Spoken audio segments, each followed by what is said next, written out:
Greetings, Patrick here, Eight Questions With, and welcome to the show, a Sunday night edition of Eight Questions With.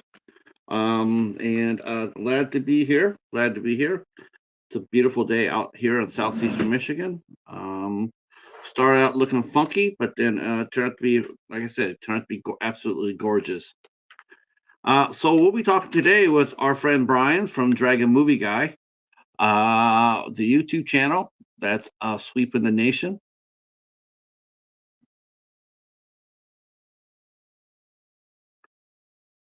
Oh boy. There we go. Get that out of the way. And yeah, so glad you guys are here. Trying to organize things here on the desk. All right. I think that looks all right. I see my face. Exciting.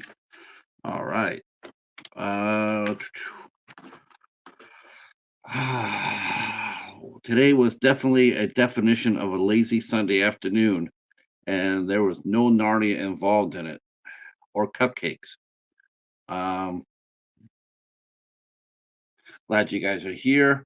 Like I said, I know we don't do Sunday night shows generally, um, uh, uh, but uh, but we are today.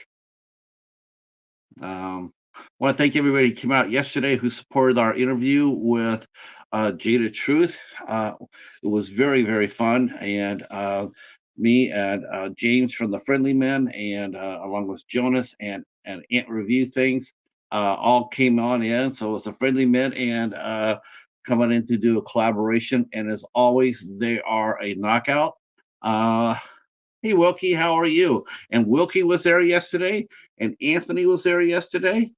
Hey Gary, how are you? Welcome to the Sunday night edition of Eight Questions With. Um, so yeah, it was a lot of fun last night, yesterday afternoon. The only thing that was really sour, a little bit sour, but again, we'll take care of it next time. But I definitely was looking forward to hearing those guys play yesterday. But we will have to get that next time, and there will be a next time because those guys are a lot of fun to talk to. Uh, those guys were a lot of fun to talk to, and who knew that Newfoundland had such a powerhouse, small area. You don't really think of it as a really powerhouse for music, but listening to Kyle and Michael yesterday, and them just talking about their live scene, man. If you're a live music fan and you live in Newfoundland, Canada, St. John's area, well, you guys are really blessed with great music, great bands, great talent. All right, uh, glad you guys are here, for sure. Um, all right, so we are heading into a very busy time period. We are on the go all week, starting yesterday with Jada Truth. Today we have Brian will be here with us. Tomorrow afternoon we have Anthony. Anthony Shabbat will be here with us tomorrow at 2 o'clock. 2 o'clock, Anthony will be here, and we'll be talking baseball, some movies. He's writing his memoirs. I'm sure his memoirs will be very entertaining, a lot more entertaining than the Britney Spears book that I'm trying to read. So yeah, I got a copy of Britney Spears's biography or memoirs or whatever it was. I didn't know what to expect. I expected it to be really polished, ghostwriterish. Just basically she just puts her name on the title of it. Maybe and most of the time how it works is the subject of a celebrity book. A lot of times, what it is they will sit and they will with a writer and they will speak into a tape. They'll talk into a tape, and then what the writer will do was, the writer will take that and turn around and shine it up and make it really pretty and take it to the publishing house, and then the publisher will publish it underneath the celebrity's name. Very rare where you actually see a true celebrity or a movie star or whatever actually sit there and write out the book. It's very rare because most of the time they don't have the time for it. Um, a lot of it has to do with the ability too. A lot of them don't have the ability. Um, but that's what they have ghostwriters for. So I got to be honest with you. Whoever ghost wrote Britney Spears' book, the Woman in Me, um, I gotta give them credit. They did not embellish. I was expecting a very polished and embellished book. Um, but reading it, it sounds very much like Britney Spears talking into a tape. The wording is very simple. It's Yeah, you could tell that she's spoken to a tape, and they probably listed it almost verbatim into the book. Let's see. Uh, oh, your mom in the hospital, huh? Well, we'll hope for the best for her, Gary. Definitely hope for the best for her. Anthony says that 1 year ago he went to Florida. We remember that. We remember when you went to Florida, Anthony. Yep, yep. Uh, yeah, it seems like a lot of people we know and like very much are in the hospital. The last time we heard an update on Kyle Curtis Flett, he was still in the hospital, and he had him. He was back in the ICU. He had a seizure, and he was back in the ICU. We don't know anything more than that. Just that he's still hospitalized. He's still in critical condition, and yeah. I'm just really praying to God that his lungs are recovering, and there's not much damage to them. That really is everything right there. I mean, they can get his lungs back. He has a fighting chance. But wow, and it did it all with just he choked on food. He choked on food. He choked on a piece of food, and this is the result of all that. Well, plus, and I'm saying it, plus some really questionable decisions by the hospital, including sending him home way before he should have. That was not good. Um, Hi, Betty Jean. How are you? How are you? Glad you're here on a Sunday night. Now, Brian, on the other hand, let's talk a little bit about our guest. Our friend Brian is here. He has the YouTube channel, which I should put up, which I will, because you guys all want to know it. And his channel's doing very, very well. Uh, Now, this is the first. This is going to be actually the first. Uh, this is going to be like the first live that he's done outside the show that he and I did. I was there last week, and he and I did we did a summer preview live stream, and we're going to be talking about that. He is actually editing that down to manageable because we we talked a lot. I looked at that. I looked at how long we talked, and I was like, oh my stars, we really went at it, and a lot of it flew by. That's what it was. It just the time with Brian just absolutely flew by. Um, just a really easy guy to talk to, super friendly, smart as hell when it comes down to films. I'm still tickled the idea that uh, oh, that's not what I want to do. Uh, I'm gonna redo that. That's probably what I probably should. That's not really what I want to do. Uh, yeah, I keep forgetting that too. Um, Generally, when you put a link down on someone's YouTube page, you don't want to put their main page on there. You want to put a video on there, and then hype it up, which I'm going to do now. All right. What should I put up? I'm going to put up.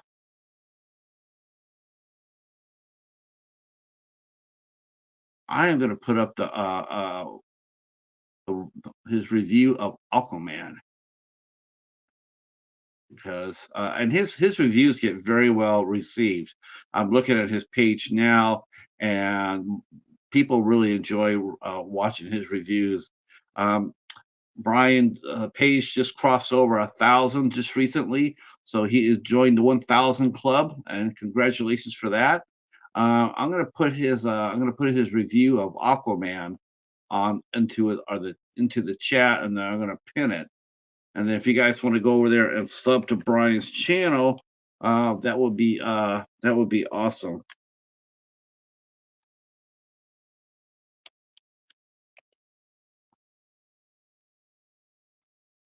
All right, let me go ahead and knock that off right there. And Brian is also based in Las Vegas.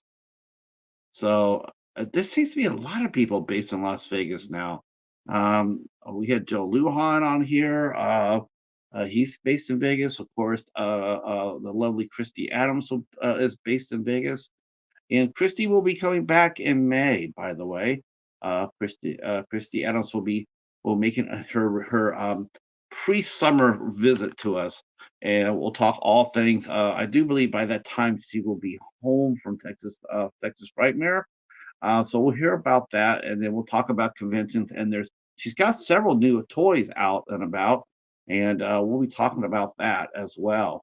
But there's a lot of people in Vegas, and yeah, I'm excited to talk to him about that and what goes on as a movie fan. Now everybody we talked to as so far has been there from Vegas because they work there. They create there. Either film movies or run their small business. Uh, Probably not so small anymore, right? I don't know if we could actually call Nightmare Toys a small business anymore. I think it's pretty much a big business, a big toy business. Um, and so it'll be really fun to talk to Brian about that as well. And oops. All right. And when I got a chance here, I will let you guys know what's coming up on the channel. Like I said, this is gonna be a very, very busy week for us, for sure. Um, very busy. Um, we have booked a lot of people coming in. I mentioned that Anthony is coming here tomorrow. Um, Anthony will be here tomorrow at 2 o'clock, and then Tuesday at 2 o'clock. We have actress Tiffany Ellen Robinson from the UK. We're going to the UK on Tuesday for the first of two shows. We're interviewing Tiffany at 2 o'clock, and then we'll be interviewing another YouTube creator. So we have all sorts of YouTube creativity this month, and we'll be talking to Kenny Sparks. Um, Kenny Sparks, and he will be here. He will be here on the 8 o'clock. God, I can't even tell. I can't even read my handwriting. I'm a doctor. Um, and then the 24th, we will be inviting Ant from the Friendly Men. He will be joining me as co-host for our interview with the band Sex Dream. That will be here on the 24th at 8 p.m. Sex Dream is a power band, a rock and roll band, and I've listened to their music. It's fronted by Maria Surfing Bird, and they are fast and furious. Let me tell you, the fur will fly on the 24th. And then on the 25th, we have the return of Spooky Kisses. That's right, our friend Spooky Kisses is coming back on Thursday, and we will be talking about haunts. Um, I'm really excited about that too, because like I mentioned before, the haunts when I grew up, I mean, you grabbed a warehouse, you threw up some smoke out there, you make some scary props. You have people dress up and you charge $5 or $6, and you would go through and hopefully scare some people, right? Uh, but the haunting business, as we know it, has really changed. Um, it's starting to become a really vibrant and vital part of horror. No longer are there just let's find an empty barn and put us a few props and and scare people. Now they are actively doing this. You have haunts that are on ships, you have haunts that are on farmhouses, you have haunts that are at empty buildings, that are definitely tricked out by Hollywood class people who, I mean, a lot of these people do work in Hollywood and independent films and work in special effects. When you are going inside of a haunt these days, you are getting the real experience. And the actors that do that, haunt actors that are doing this, they are starting to become rather well renowned too, as far as cosplayers go. There's a lot of excellent cosplayers that do haunts, and some of them end up getting cast in movies. A lot of people that are doing this now are being found and being asked to do productions, whether it be big productions or small productions. They're getting asked to do it, and the time frame for haunts, is like, okay, well, how much time do we need to set up? Well, we're gonna do it in October, so let's set up for the last couple of weeks in September. Yeah, that ain't happening anymore. Not if your haunt is serious. If your haunt is serious, you got your property. You're already working on your props. You're already working on the costumes. You already know who's probably going to be coming back for you, um, and it's very involved.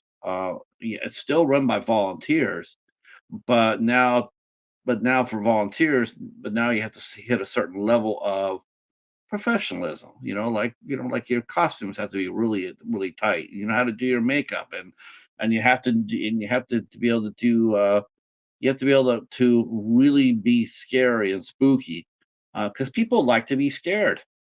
So Spooky Kisses has gone around the country. They have gone around the country, and hey, Kevin. Yes, Kevin has just nailed it on the button. Um, the next year's haunt prep starts November 1st, and for some haunts, it starts November 15th, because many haunts will keep going for 2 weeks after Halloween, as long as the doors are open and people will come out. They will stay open for a couple of weeks after Halloween, to generate some interest to the haunt for next year. But you're absolutely right, Kevin. The next haunt is right the next day, day after Halloween. So it is a turned into a 24/7 adventure. But like I said, I mean, a lot of what we're watching now in independent horror movies, as far as people, extras, background extras, speaking parts or what have you, effects, special effects, body makeup, all coming from people who worked haunts.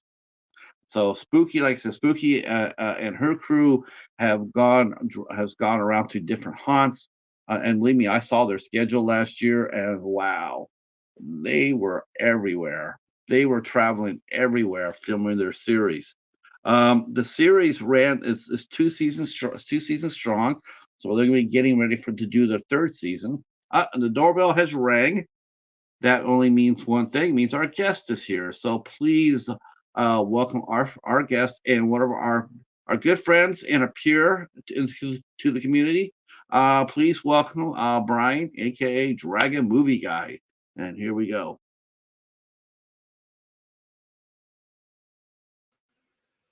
Hey Patrick, how's it going? Hey Brian, how are you, sir? Good, I'm well. Thanks for Welcome to. having me on. Yes, I'm glad. It's funny because it seemed like a home and away. It's like last week I traveled to your channel, Yeah. had an absolute blast. Now you come here and hang out with us, and glad for it. Yeah, uh, crazy.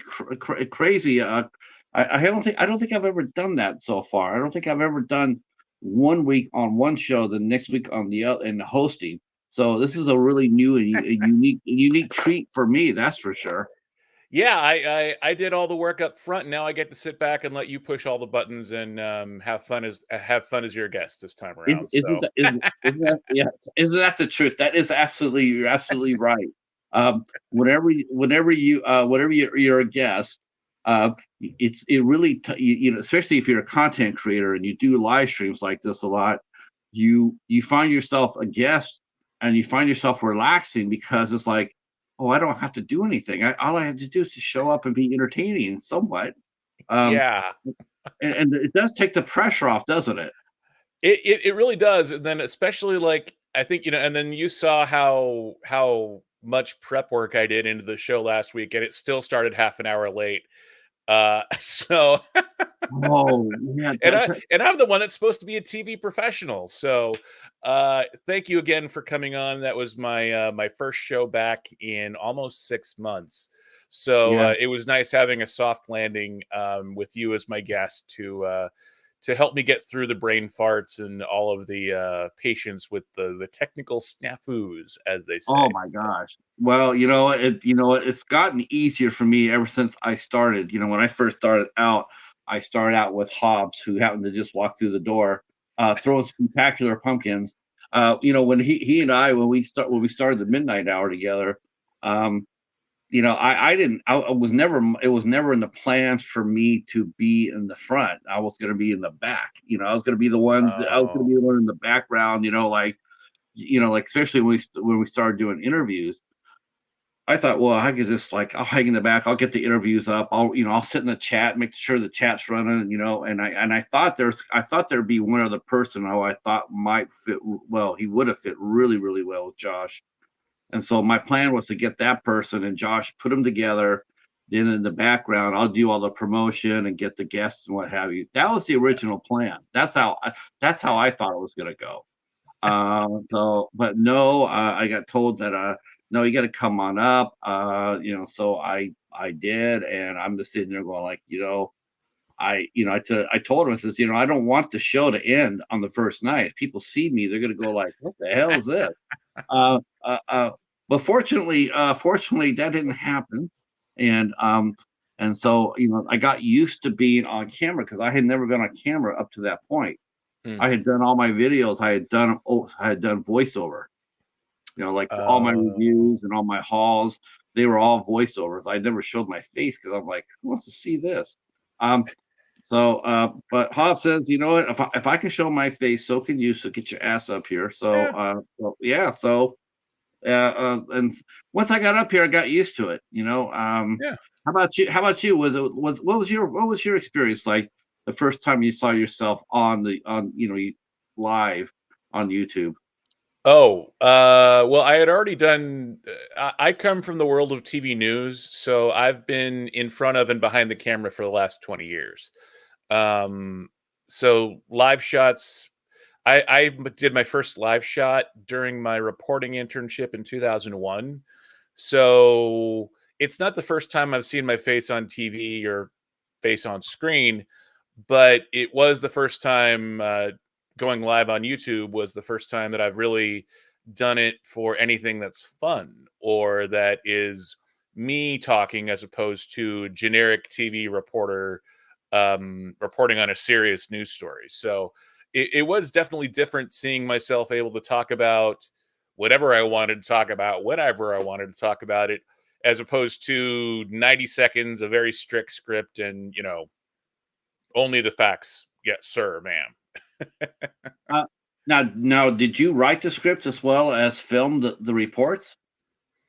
Yeah, back then, I so TV news is a lot like minor league baseball, where you start off in small town America. You start off like my reporting internship was in Yakima, Washington. I'm from the Seattle area, and Yakima is just east of the Cascade Mountains, so it's like 3 hours from Seattle, and it's 60,000 people total in the town, and it's about 120,000 people in the entire viewing area. So that's in TV terms, that's almost nothing. So when you start off in the TV news business, you start off in mostly farming communities, very small towns, and you are usually straight out of college or a year or two out. And you kind of learn by doing. And even if you are talented, skilled, it's like any other profession where, sure, you probably had to have some sort of skill in order to get hired in the first place, but you're going to have good days, you're going to have bad days. And until you've done it a couple of hundred times, what's the old rule of 10,000 hours to perfect a skill? Um, you got to get the bad TV out of your system. So that was sort of my 2001 to 2002 3 era of my career, and it got to the point where not so much in front of the camera, because my career kind of morphed into being more behind the scenes. But you can pretty much nurse any hangover and do TV news after a while once you've built up the muscle memory. Uh, so it's a small. So you came into a small market. Oh yeah, Uh, yeah, yeah. and that's kind of how you want to come in, is to small town USA, because when you're in a town where there's 60,000 people total, so there's a couple of hundred Yeah. people watching a newscast. If you're gonna make mistakes and have, bad television, you want to do it in front of that smaller crowd, as opposed to being hired straight out of college to go to Seattle, where tens of thousands of people are watching a newscast. You're going to screw up either place, but you'd rather screw up with fewer people watching, and when Exactly. you're making less money, because oh, you don't get paid very much in the beginning. Like, that's the whole point. If Right. you mess up when someone's paying you, at the time, 25 grand a year, or actually 21 grand a year, fresh out of college 20 years ago. Um, they're a lot more forgiving when they're paying you 21 grand a year as opposed to 40 grand a year. So, um, so you kind of in some ways want to go to a small town when you're starting off a career in TV news, just so that you have a lot less pressure on you, and you can get the bad TV out of your system.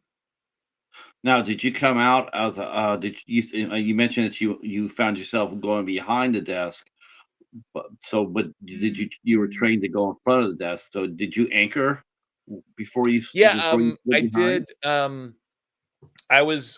My dream was to be on Sports Center. So anyone Uh, who's old enough to remember watching cable TV in the 90s, and who's a sports fan, will remember just, like, Chris Berman and Stuart Scott, and Scott Van Pelt is really the last one of all those guys that's still at ESPN.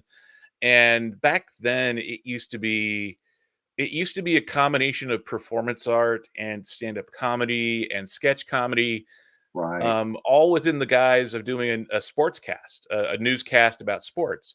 Kenny Um, Mayne, right? You can't remember Kenny Mayne. He yeah, was Kenny like the Mayne, he was Craig Kilborn came out of there, the future right, Late Late Show host, Dan Patrick, uh, a ton right. of people came out of there. And that was what I kind of grew up watching in the 80s and 90s, and that's what I wanted to do. That's where I wanted to go with my career. It didn't quite work out that way, so eventually I ended up moving behind the camera, and because I do have a natural ability to, have a camera on my shoulder, and still interview people and have a certain amount of technical savvy. Um, but when you're behind the camera, the good part is you can wear pretty much whatever you want, and you don't have to shave every day. So Right. I got used to wearing a t-shirt and shorts pretty much every day to work. um and it wasn't as fun, and it wasn't what I wanted to do, but it was a way to still have a job in the business, while trying to figure out what I wanted to do next, because lifting camera gear and getting on my hands and knees and taping down cables was not what I wanted to do long term. It is sort of what I ended up doing long term for about 10, 11 years. um but But you got used I to it. Yeah, as much as you can get used to anything in TV news, because TV news is, especially TV news in Las Vegas, because I live in Las Vegas. I've lived in Las Vegas since 2006, and Vegas is a lot like dog years. It's not 7 years to one like dog years are, but it is 2 years to one. So if you spend 6 months in Las Vegas, it sort of feels like a year. And that definitely holds true for the news business as well. So I worked from 2006 to that end of 2007, and I covered every single thing that happened in Las Vegas during that time: presidential elections, casino fires, um, uh, yeah, everything you could think of that happened in Las Vegas during that time frame, I worked it out in the field, and it's one of those things where it provided me with a lot of experience, a lot of emotional scars, and it definitely answered the question of whether I wanted to continue as a news photographer. Because honestly, too, part of the thing that changed was the business changed. Yeah, Um, I was gonna mention it. because like for example, right now I'm talking into a Canon M50 that I bought 3 4 years ago. It's a $600 camera. Um, and it's high def. It's capable of limited 4K, but this is with one light sitting in my home office. I'm able to broadcast across the interwebs in high definition on a $600 camera and have it look 80% as good as the professional gear that I use at work. And if not for that rapid change in television technology, in terms of cameras and high speed internet and laptop computers, I would probably still have a career in TV news, which I didn't necessarily really enjoy in the first place. But I did love. I love the I love working with a team of other professionals. I love being at a TV station, working with college educated, purpose driven, talented journalists working towards a common goal. I loved going out in the field. I loved interviewing everyone from poppers to princes. I remember there was one time where I literally had the same exact microphone, my microphone, clipped to Senator Barack Obama. And the next day, that same exact microphone was clipped to a homeless guy. So, quite literally, the eventual leader of the free world had the same microphone as a homeless guy that, was on the streets of Las Vegas. I liked having that great disparity of talking to everybody and hearing their stories and trying to do their stories justice, um, and teaming with a reporter to tell their story in as professional and still heartfelt a way as possible, if possible. So I liked that process. I didn't like the content of doing hard news, politics, death, murder, all that kind of stuff, but I liked the challenge of putting together a story, being a storyteller, and making content every day. But I really wanted to do something else, and as technology changed and got smaller and cheaper, I kind of saw the writing on the wall and saw my career turn into a job, and that job was probably going to be going away sooner rather than later in terms of career time spans. So that's when I started thinking, okay, what can I do that uses the skills that I've spent 15 years building up to Yeah, that point? you think what you're doing now is gonna fade away in the future? What I'm doing now in my Yeah. terms of my day job?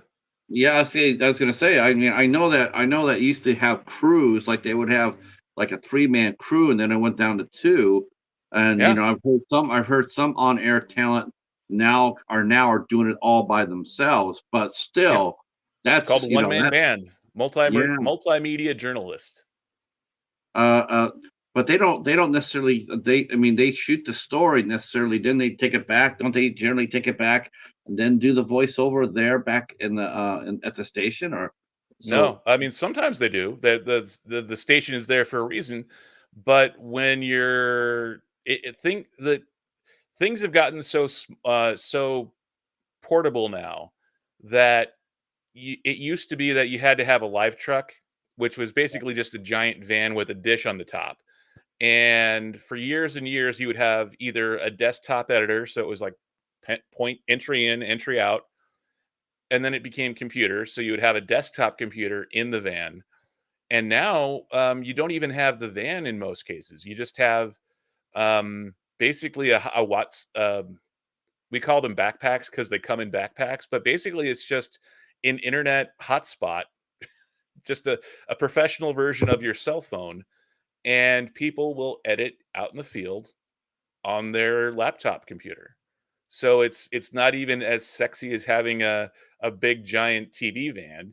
It's a lot easier in some ways. It's also a lot harder because in the Vegas heat it gets really hot very Mhm. quickly. Right. But Yeah, now a lot of stations will have at least some of their crews as not even a crew, it's just a person going out and shooting and editing their own stuff and then going live with a backpack. I've actually had I've actually had some friends that are in the business out here in Detroit, and I knew a few media people back in in California. So it's you know I've talked to them many times. It's interesting how it has evolved. Um, Yep. and Hobbs was mentioning, do you guys remember a popular sports show from the 90s called The Sports Machine?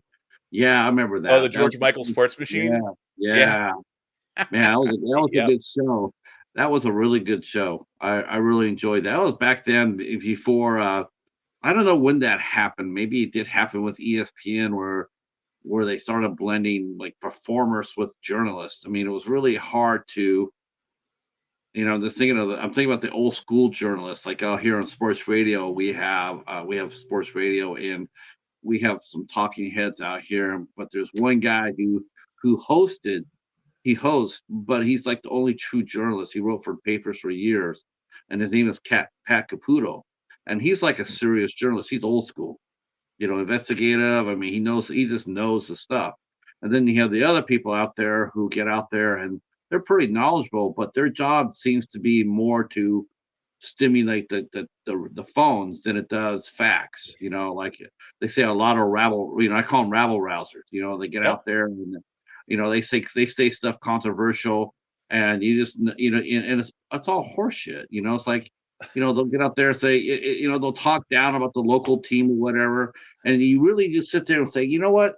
I really hope somewhere down the line, someone is recording it when your team is like 2-10, and they're sitting there talking trash on the radio. And then I just really hope that someone is holding on to that. So when you are 10-2 and you're playing for a championship, and some of the guys come out there and say, and they want to come over there and ask you questions, that you can just look at them and say, you know what? Take a leap in the lake. I'm not talking to you. I know what you said. I know what you said last year. You don't think I don't know? I mean, some of these things these people say. I mean, journalists. I think our media and see if I'm wrong, but man, our media, it's really different from when you first started, isn't it? I Yeah, I mean, mean, look, it's really different. so it's one of those weird things too where when I started in TV news back in the 20th century in the waning days Back, of the last back, millennium, back in the um wagon trains. yeah, back then that was sort of at the height of local TV news. That was when that was in the cable era. So there's cable TV, so there's ESPN, Fox News, all that kind of stuff, Fox Sports. But back then it was 30 channels or 100 channels. It wasn't 1,000 channels, and it wasn't competing with the internet. And back as the population grows, and it continually grows here, but here little bit by little bit. But even though the population grows, it's like playing Trivial Pursuit, where you have when you're playing Trivial Pursuit, you have that one little piece with like six little pieces of pie. The problem is the population only grows so big, and you're dividing that audience up Yeah, infinitesimally small dose sizes now. So yeah, instead of having 30 channels or even 100 channels, you have thousands of channels competing with YouTube and all kinds of streaming platforms. And now it used to be where you knew going into TV news if that was the way you were going to go. Not so much sports radio, but just in terms of TV news. Speaking about what I know about, um, it used to be that you knew you were going to be broke until you were 30, because student loans, and you don't make any money in your first few jobs, but you get paid in experience and all that kind of stuff. But by the time I got to be 30 and I had those 5 or 6 years, I was still broke. mm, And that was roughly when I moved to Las Vegas and kind of decided, okay, do I really want to still be competing with people that are 5 years younger than I am for the job that's paying a little bit more than the minimum wage? In the chance that maybe there's a job when I get to the larger markets in the future that was kind of one of those that I had to really ask myself that question, and what kind of job was going to be there when I got there. It's sort of like when Jay Leno took the Tonight Show over from Johnny Carson. It's Right. one of those things where when he got the Tonight Show, Jay Leno didn't get the Tonight Show with Johnny Carson. He got the Tonight Show. The people, the producers that were there under Johnny Carson, Ed McMahon, all those guys were gone. So you're not inheriting the same throne. You're inheriting, a different job at a different time, making different money. So that's sort of one of those things where there's more people that want to be on TV than there are jobs in TV. And now that audiences are so small, the amount of pay has decreased to the point that even people that want to do it their whole lives know going in that very few people in any given market are going to make a decent living. So, and that's not to say woe is me, but that's just one of those realities of uh, the last couple No, years that I was a photographer. I actively tried talking people that were doing internships that were in journalism school and doing internships at TV stations. I remember actively trying to talk people out of doing it as a career, because by that point in 2015, 16, um, YouTube had become big enough and profitable enough and a growth industry that I saw the writing on the wall and went, well, why are we trying to beat YouTube when we should be joining YouTube? And yeah, that's a lot harder to build an audience than I thought it would be. That was well, sort of my big mistake. But well, I'm your sorry. Go channel, ahead. your channel just broke 1,000. That's not a small. It's not a small. I mean, yes, technically it's considered a small tube. I mean, I think Yeah, Kevin from nano influencer, I think is the term I for think all of us that are. Kevin from YouTube said that you have to hit over 10,000 before you start being considered to be a bigger tuber.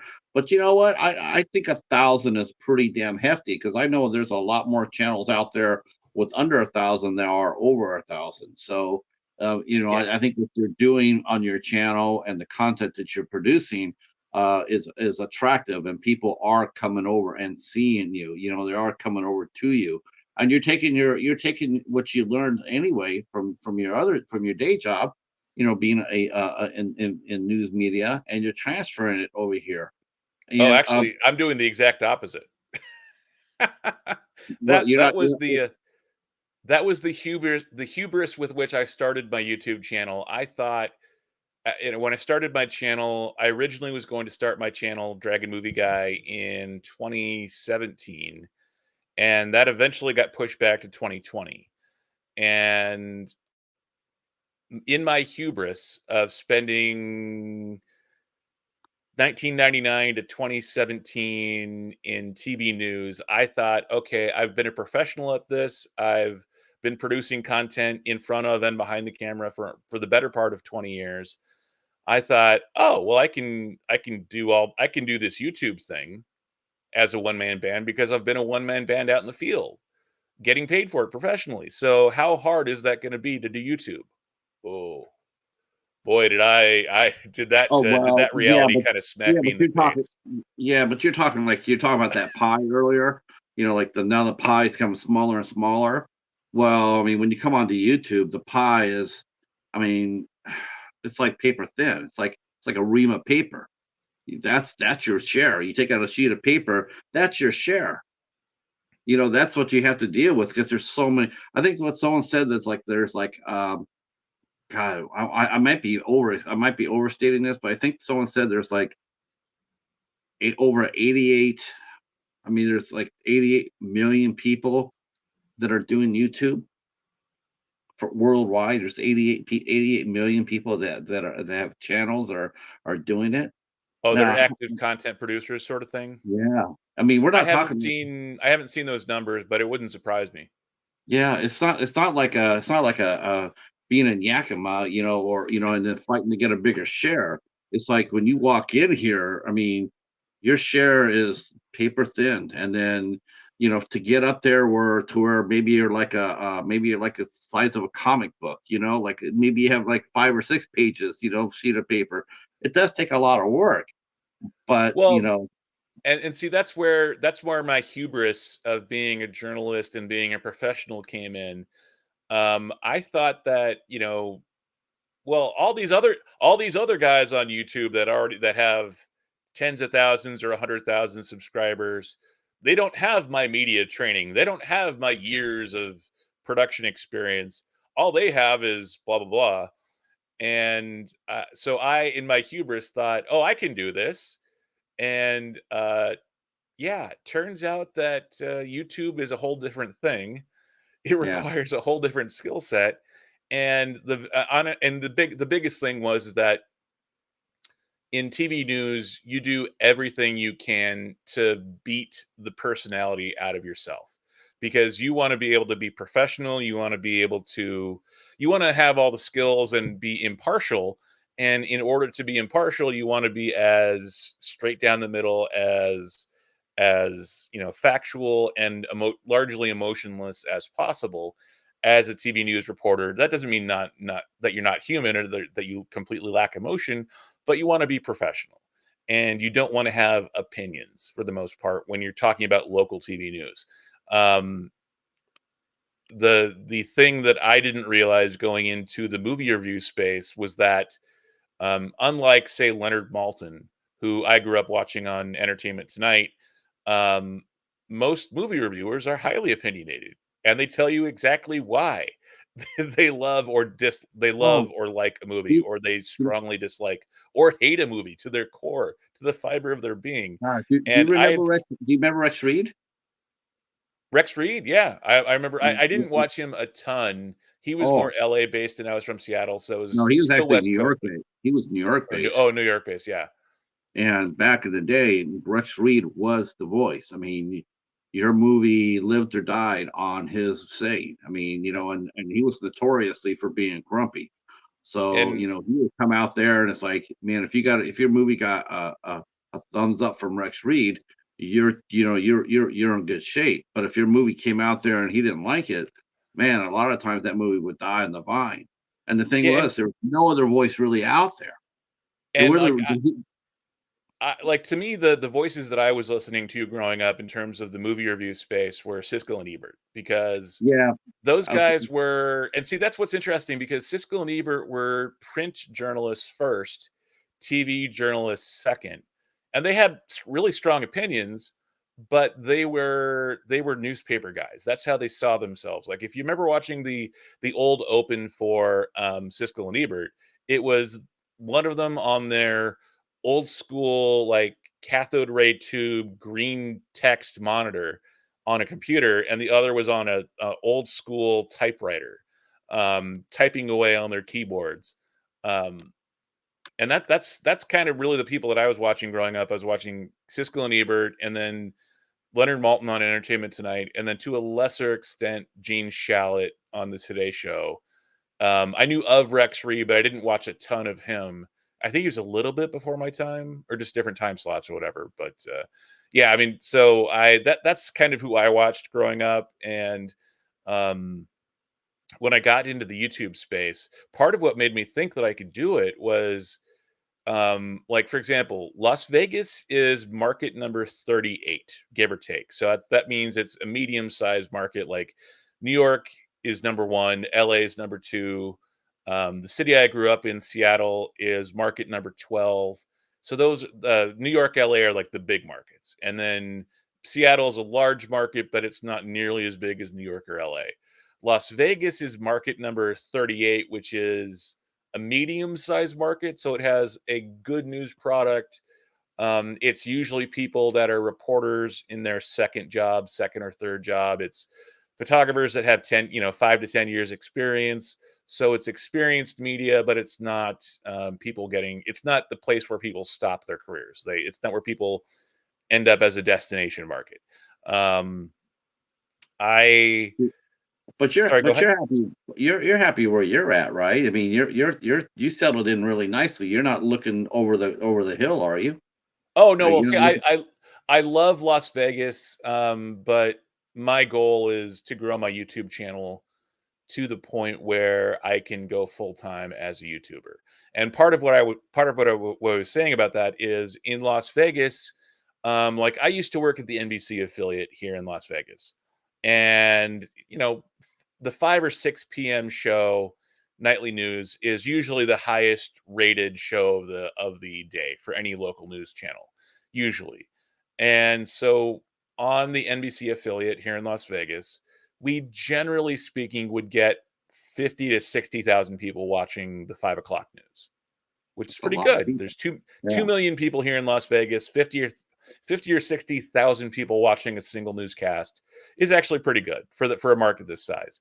So I thought, well, if I can get 50,000 people subscribing to my YouTube channel, and over the course of a month or so, watching 50,000, those 50,000 people watch my YouTube videos at any time of day or night, because that's YouTube is 24/7. It's not just one newscast at one time. It's evergreen. It's all the time. I thought that's why I say my hubris was one where I thought, well, the math is actually not that different if I can get a following. It was just the hubris of saying I can get a following a lot more quickly than I have. You do have some advantages to help your channel, right? You are in a really good spot to do it, and that is you are a member of the media. And to me, as long as your supervisors or what people don't mind, I mean, I would definitely check, but you could go anywhere at any event because you're a member of the press, like a football game or a street fair or anything else. You should be able to write. Oh, you should have no problem covering anything, as a YouTuber. You should say, I would, you could say, I work at this, I run a YouTube channel. I like to come out and cover your event. You can go out there with your camera and go out there and cover a convention, or you can go out there and cover a movie shoot, or any other exciting thing that's going on. Except now it's just going on your YouTube channel and not on necessarily on the news. Yeah, you gotta be really careful if you're trying to leverage your day job into your night job. You gotta be really careful about Absolutely. doing that sort of thing, because if you're misrepresenting yourself, then you could easily lose the day job in those Yeah, situations. definitely. I'm Um, thinking more just the fact that you get to know these people behind the scenes, and then when you're off your day job, you could call them up there and say, "Hey, by the way, I run a YouTube channel. I'd like to come out there and cover your event as myself. yeah, And this is what I can offer you. I got 1,000. Well, you got more than 1,000 now. yeah, I want to come out there and cover it. Now it's not going to be on. This is just me and my channel, but yeah, at least you know who to talk to. You got access to the people who you can ask, which is majority of us do not. Like I wouldn't know how to talk to someone who's running the Las Vegas Grand Prix. I wouldn't know how to contact any of those people, or be able to contact any of those people. But because you do know them through your day job, I mean, you could start a relationship with them outside the day job. There's nothing wrong with that because you're not compromising yourself. You're not reporting on anything else. But then you can be able to cover an event and talk about it on your YouTube channel. Because what you say is on your channel, as long as it's not controversial, like if you cover the Grand Prix, who's to say you can't walk down pit row, talk about the cars, talk about the motors, interview some of the race car drivers. It's all on you. That's what you can do. And yep. and so you're and you have access, where someone like myself, I wouldn't be able to get past the gate, as far as that Well, goes. if you had a big enough following, you could. That's Right. the other thing that we're kind of discovering is that if you have a following that's big enough, much like for example the Pat McAfee show on ESPN now. Right. Pat McAfee was a punter amongst many punters in the NFL, and he happened to be the punter on the Indianapolis Colts alongside Peyton Manning for many years. But Right. what Pat McAfee did that none of the other punters in NFL history have done is he built a YouTube channel into a 2 or 3 million subscriber live stream daily thing that became a highly influential podcast live stream in the sports journalism landscape, to where Pat McAfee made himself so relevant on YouTube that ESPN came along and said, "Yeah, we'd like you on our channel for 2 hours a day, and we'll pay you millions and millions of dollars to do it." But again, Um, again, it's the same thing though for him as it would be for you, and that is if Pat McAfee was Pat McAfee drinking a beer at the local sports bar, well, no one who cares. But the fact of the matter is that he had access to bringing people onto his show. Call Peyton Aaron Manning, come out there. Of course, if you and Aaron I could do that, Rodgers and if you and I could do that, we wouldn't be any different than Pat McAfee. I mean, you know, his outside his day job got him the night job. You know, he yeah, used his day it's job true. and leveraged it into the night job. It's And just my point though is that there's lots of punters in the NFL and none of them have done what he's done. So yeah, a but lot, there's you know, no it's still a lot of hard work. And yeah, he he's a had the linebacker in a kicker's body is what it was too. That's what made it go. That's what made him go. That's what made him stand out was he was a linebacker. He was a linebacker in the kicker's body. You go ahead and type his yeah. hits, and that's what everybody fell in love with him because he was knocking people on their ass. You know, people were going like, that's the kicker doing that? Hot damn. You know, and And that's why he also stood out. the hubris of a linebacker in a punter's body. It's like, you know, I think most NFL punters are guys that are just, you know, the skinny soccer player, or you know, the guy who does, you know, that one guy that barely has a helmet and he has the one bar that goes across his chin sort of thing, to where Right, you know, the right. helmet really doesn't offer much protection in that No, case. So I think most punters try and fly below the radar. Pat McAfee was the guy that was the exception that proved the rule, and right. he was the one that was always like, "Come on, guys, let's go!" And Yeah, all the he defensive looked for linemen hits. would look at him and go, okay, punter, yeah, try and try and talk us up." Yeah, he would just I mean, he's got highlights all over the place of him knocking people on their Yeah, ass. I mean, he's a big boy. You know, yeah, he wasn't one of those 6 footers, 185-pound kickers. Like I said, he was like, you know, he was well over 200 pounds. He might have yeah. been 220, 230. That's linebacker size. And he wasn't afraid to go down there and make hits.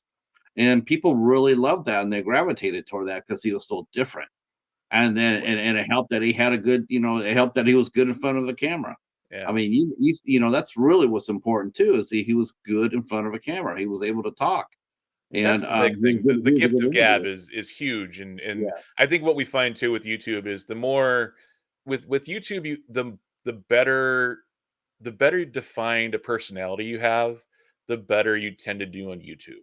Regardless of what the opinion is, the better that you are at stating your opinion, of being quick on your feet, the better that people will gravitate towards you, the more people will gravitate towards you, the more interviews that you will get, and therefore the more eyeballs, the more money, and everything that snowballs in YouTube and goes viral, as we say. So now how long have you had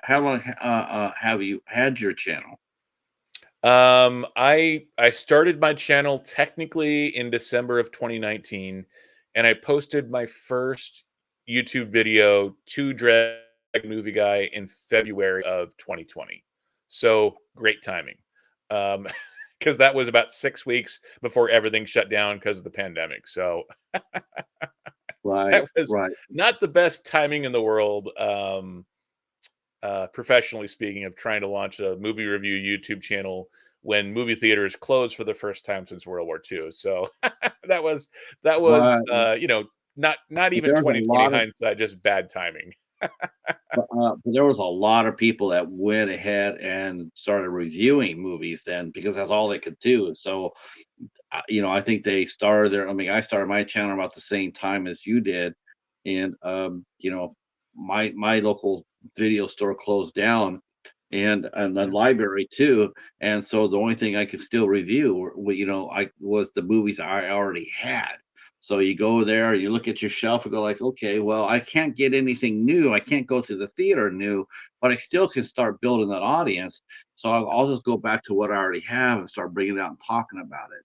And that's one thing I will say about movie tubers. I mean, there's two kind. There's the one tuber as far as TV or film reviewers. They're always looking for the brand new thing, like got released this week.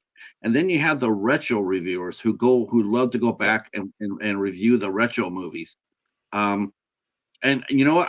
It seems to me that is actually getting more popular. The retro reviewers. Yeah, especially sorry, excuse me. Especially after the writers and actors strike last year, I think slowed down production to the point that we don't have as many big summer blockbusters this year. I think that greatly reduced the amount of new content coming out that was truly newsworthy, reaction worthy. So yeah, I mean, I think that that changed the focus of a lot of YouTubers in our space to focus more on evergreen. We can say older content, but honestly, if you there are YouTube channels that focus exclusively on Star Wars, that focus exclusively on Star Trek.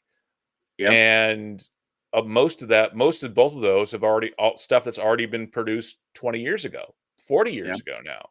So, yeah, I mean, we can call them retro reviewers, but it's just finding ways to do evergreen content through really, really deep dive, minutia level, granular analysis or love of whatever that subject matter is. I mean, there are horror movie YouTubers that Oh. talk about, like one of our friends is Anthony, and he's one of the Cinema Squad, and Yep. his entire channel.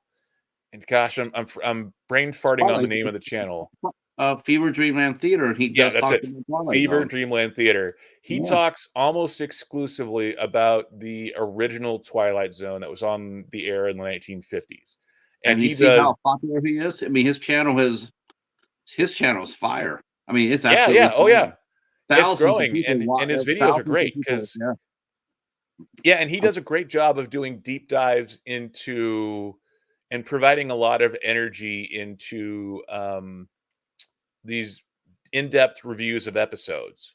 3rd episode, 2nd season, this was the major guest star, and doing a great job of telling talking about the episode in context, giving a historical perspective, but not making it feeling like you're watching AMC or watching a documentary. Like he does it in a way that's just like you and me talking about an episode of whatever show, whatever TV show or whatever movie, and because he does such a great job of breaking it down in a fun way and avoiding the serious, AMC host of American movie classics kind of, well, this Oh God, was which Lucille one Ball's didn't? third time Yeah. guest starring and that whole like that sort of thing. So yeah, his approach to it is so much fun, and he does a great job of presenting his videos and he does it mostly in voiceover. His channel isn't necessarily a faceless channel, but he does most of his a lot of his videos are faceless to the point of at least just being mostly voiceover. Um, but yeah, he does a great job of breaking down classic episodes of the Twilight Zone. Yeah. Yeah. Yeah, he did one of my favorites. My favorite episode. I was so happy. He put it out there for vote and he got picked, and I was so happy. And It's an episode that I didn't even see until well after the 2000s. It never aired when I Hmm. was growing up. I never saw it. I used to watch tons of Twilight Zone when I was growing up, in my early fanboy, and I never saw that until I got to Michigan, and then I saw it on his. I saw he reviewed it. I was like so happy that he did because I think it's an important episode and it doesn't get nearly enough coverage. But you're right. I mean, he that's what he does. He pretty much talks about the Twilight Zone, and he settled onto that niche. People say that I'd have my niche by doing what I'm doing with 8 questions.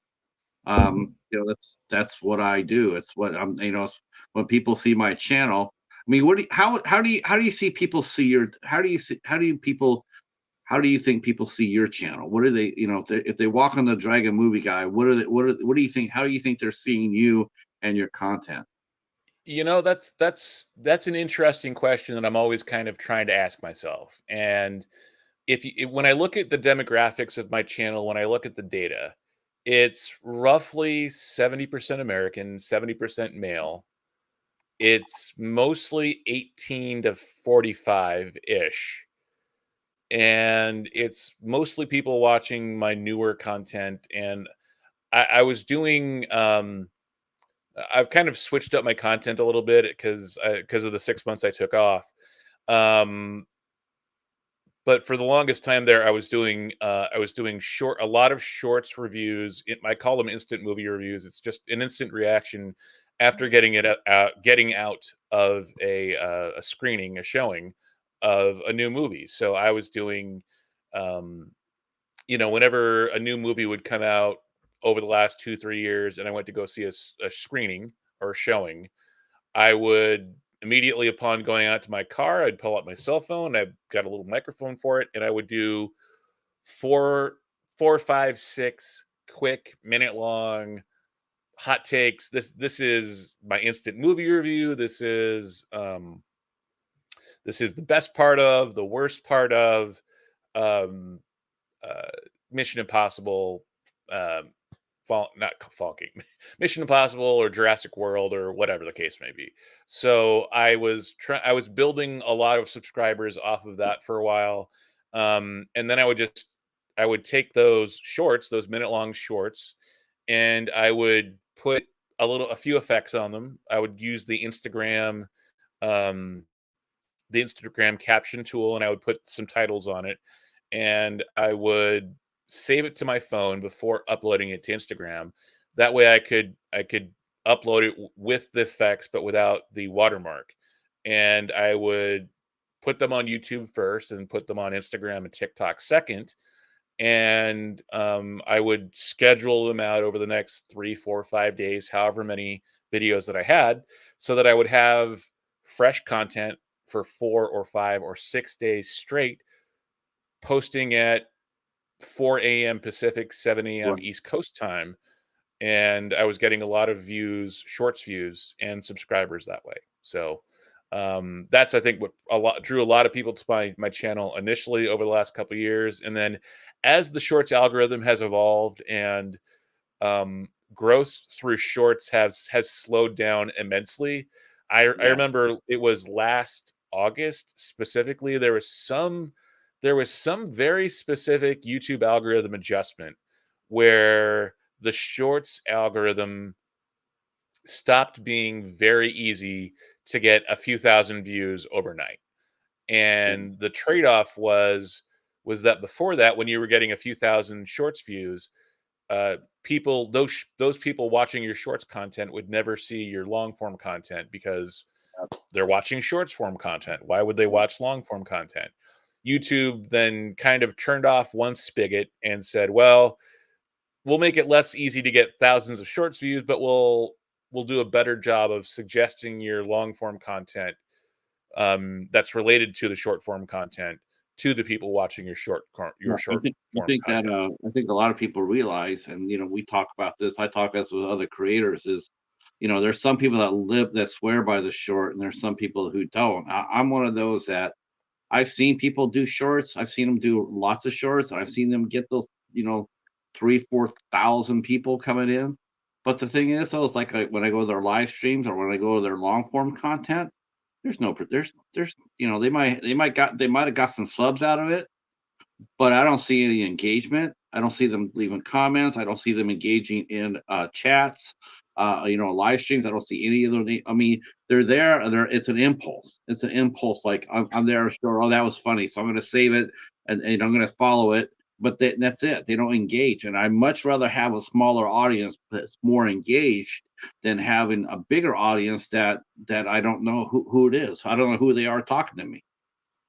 Well, I guess much rather have the smaller and be able to talk to 'em. I guess there's a couple different ways of looking at that too. Like some people love shorts.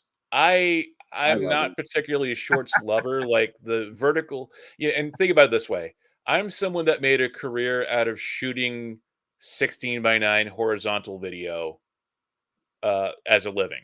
That was my job, shooting video, that as a news photographer.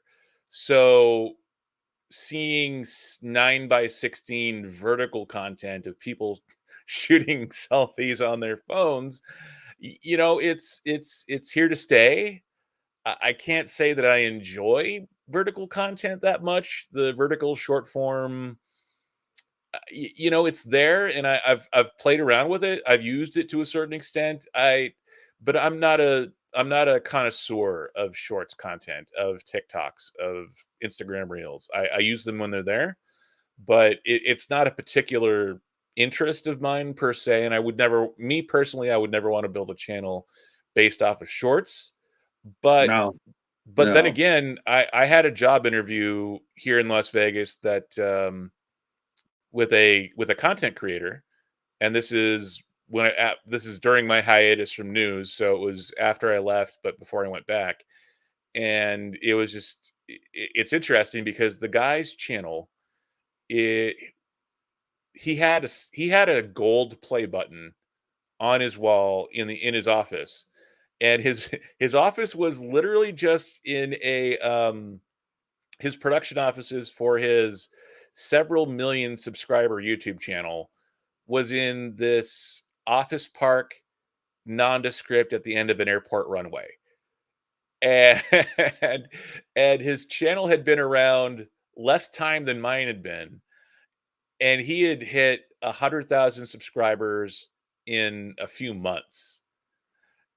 And I didn't get Was the it was job, that but was when it I that was was that was that organic or did he buy them? no, he they were organic. Okay. Because the guy was really, really sharp. He was a computer programmer and he was a magician. So he had all this stage time, and he was very, very intelligent and hired right people. And he did, you know, he'd hired a team by that point. And let's just put it this way. A couple months ago, they had a list of the top 10 volume YouTube channels, people that get the most views. And this is a guy that had the number 9 YouTube channel in all of YouTube, and he was like 20 minutes from my front door. So, yeah, that was sort of one of those, like, and he had built most of his channel off of shorts, and he had Mm. monetized those shorts in a lot of different ways. And he had several 100,000 followers on YouTube Facebook or and on YouTube or Instagram, and whatever. yeah, TikTok, all of them. So you can, Mm. and his content was evergreen too. So it wasn't topical. It wasn't like, ooh, let's do the hot take on whatever. It was Yeah, I evergreen. try not S- yeah, I don't do s- that myself because you know this. I mean, running your channel, that's one of the good things about one of the other things about doing a movie channel like this is that everything that we say is evergreen. Every any movie that we talk about, even if it's a 30-year-old movie, a 40-year old movie, or a 3 or 4-year-old interview, it pretty much will always be evergreen. I mean, I go back and watch the first interviews I did on the channel.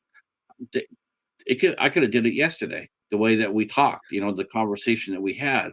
There might be a few things that were topical within it, but not overwhelmingly so that you could watch and go like, wow, this is old information. It isn't. And I work really hard at that to make it evergreen. Like if you tune in and hear a band play, that's always going to be forever. It's never going yeah, to be out of style, out of date.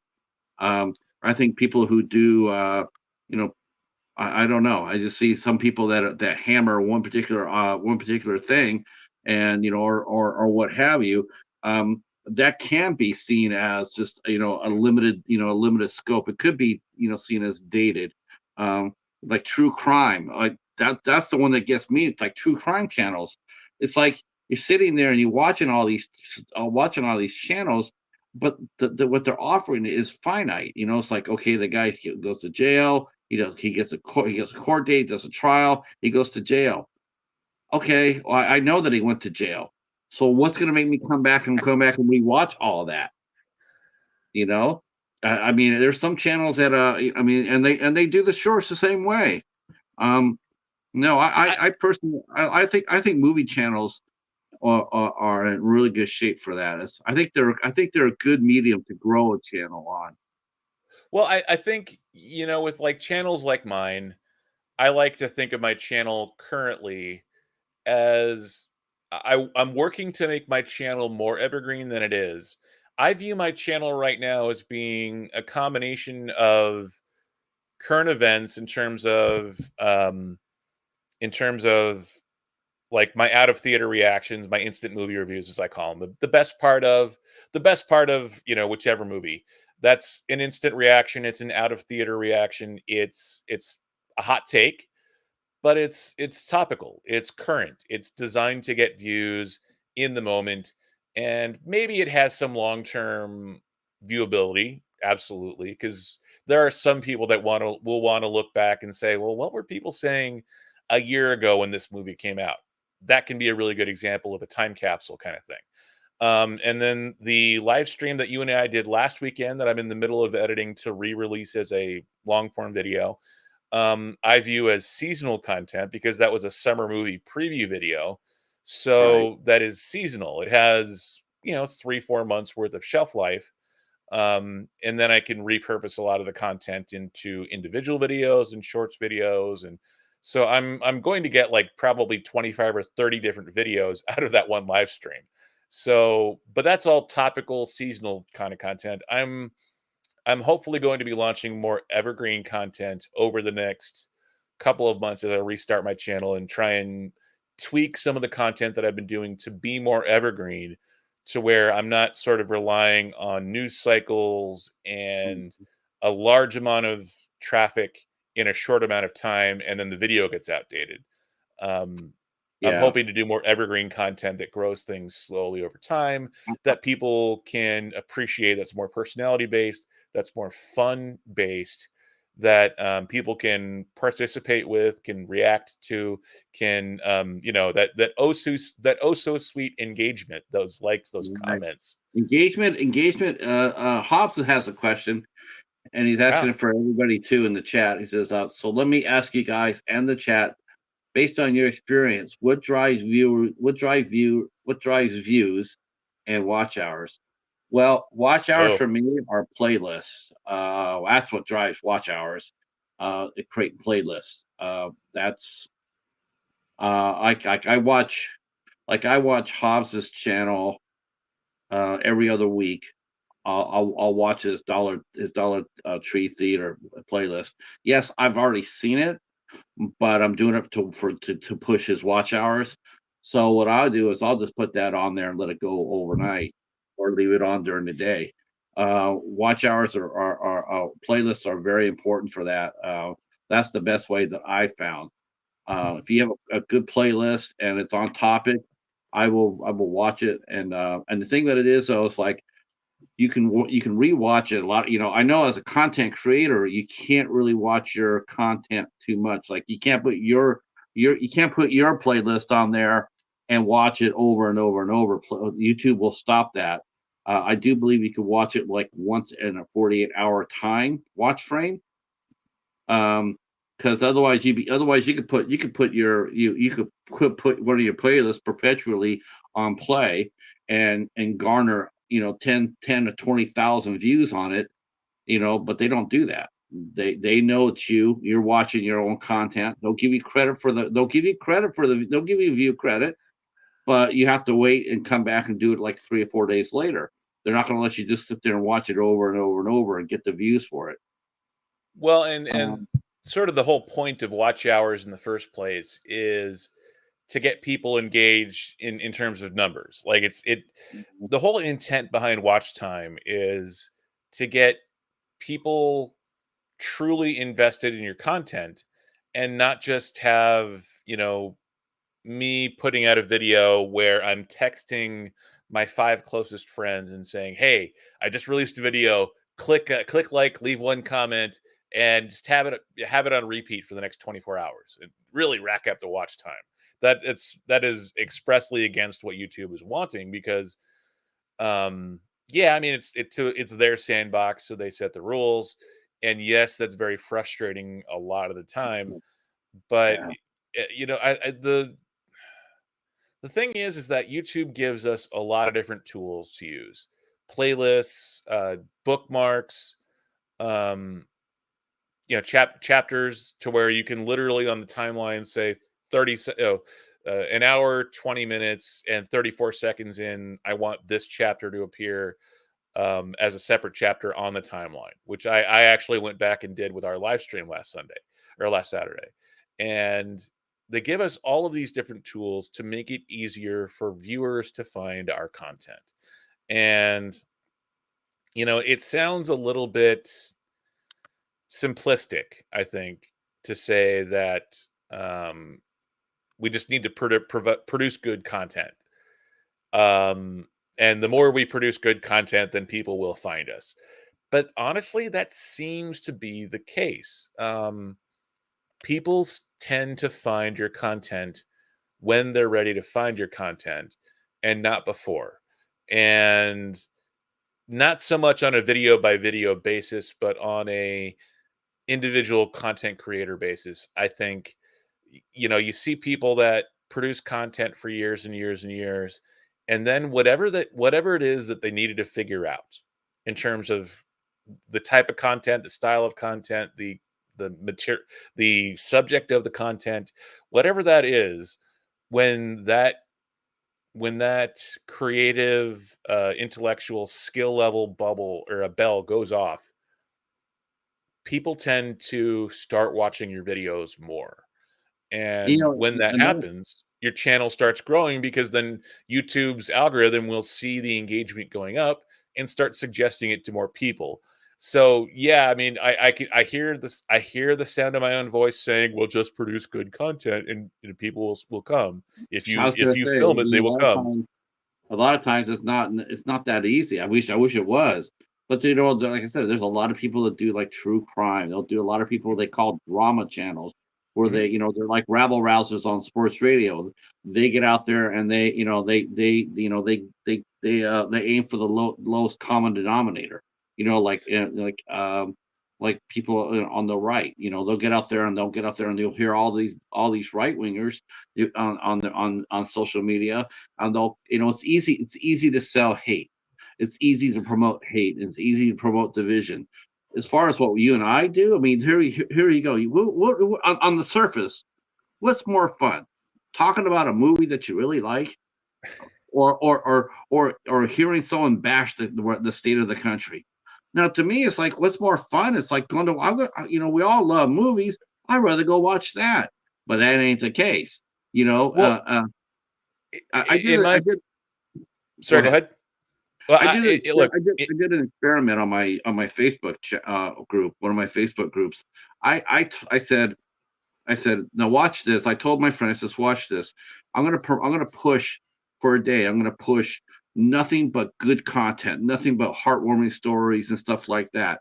And I pushed maybe like 8 or 9 articles, or posts about pushing good news. Man, I couldn't draw crickets. That's all you heard was chirps. But the next day, I went ahead and I started publicizing some political shit. Boy, could not. It was like putting blood in around piranhas. It was on. It was all of a sudden people were popping up, barking and yelling, and everything else. Bad news sells. You know this from being in the media. Bad news sells. That's what sells your ad revenue. Bad news. Not the puppy dog being adopted. Nobody cares about that. But you go ahead and you put on a shootout or a car crash or anything else like that, and people will rush to that. Even though you're uh, they would they it does. People do. Why do you think? yeah, I mean, you see local news. They always lead out. What does it say? If it bleeds, if it bleeds, it sells. well, If it the bleeds, saying is, if it bleeds, it leads. But yeah. I think it's not so much conservative, liberal, old, young, male, female, that sort of thing.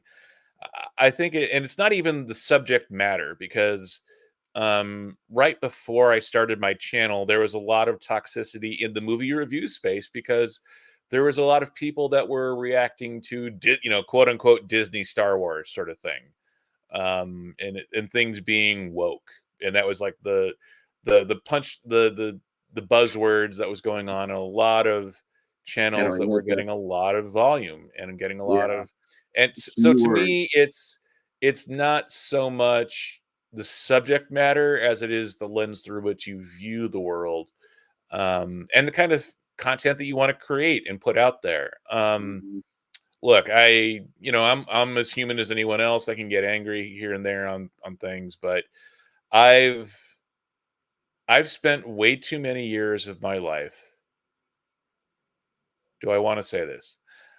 I've Sure. spent way too many years of my life being assigned to go knock on murder victims' family doors before Yeah, the body of their dead loved one is even cold.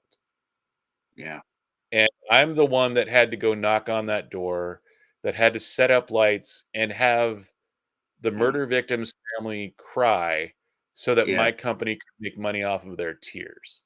Now, that's the sarcastic, self-hating journalist talking, and that's a huge reason why I dislike, um, hardcore news, all that kind of stuff. It serves its purpose, and if you love that sort of content and that's that sort of thing, then tune in any sort of local newscast around the country.